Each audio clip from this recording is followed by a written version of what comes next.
আমরা কোথায় যাচ্ছি? আজকে আমরা সবাই মিলে মাছ ধরতে যাচ্ছি।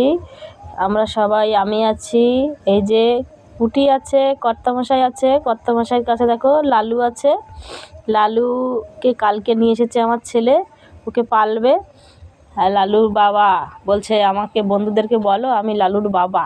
খুব ভালোবাসে কুকুর, বিড়াল, পশু পাখি খুবই ভালোবাসে। যেমন আমার ছেলে তেমনই কর্তামশাই দেখো কত আদর করে কোলে রেখেছে, কোলে করে করে নিয়ে যাচ্ছে। আর ওই যে জাল নিয়েছে কাঁধে।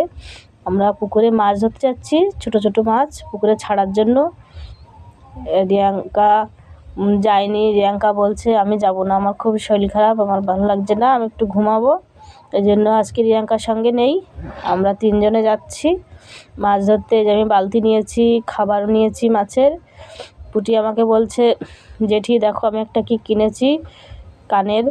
হ্যাঁ বলছি ভালো লাগছে, খুব সুন্দর লাগছে। এদিকে কথা বলতে বলতে যাচ্ছি আমরা সবাই। রাস্তা থেকে কাকা যাচ্ছিলো একজন, কাকা আমাদের জন্য অনেক অসুবিধা হয়ে গেছে। আমি বলছি কাকা আমার জন্য অনেক অসুবিধা হয়ে গেল। বলছে না ঠিক আছে, রাস্তাটা খুবই খারাপ। হ্যাঁ, পুটি আমাকে বলছে বৌদি আসলো না?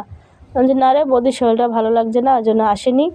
এদিকে আমরা কথায় কথায় চলে এসেছি বাড়ির দিকে, কাকা শ্বশুর বাড়ি পুকুরে মাছ ধরার জন্য যাচ্ছি। এই যে খাবার দিচ্ছে, খাবার দিলে মাছটা আসবে, ভালো মাছটা পড়বে। যে কর্তামশাই পুকুরে খাবার দিচ্ছে। পুটি এবার বলছে লালু কই গেল, লালু কই গেল, ওকে নামিয়ে দিয়েছে কোল থেকে।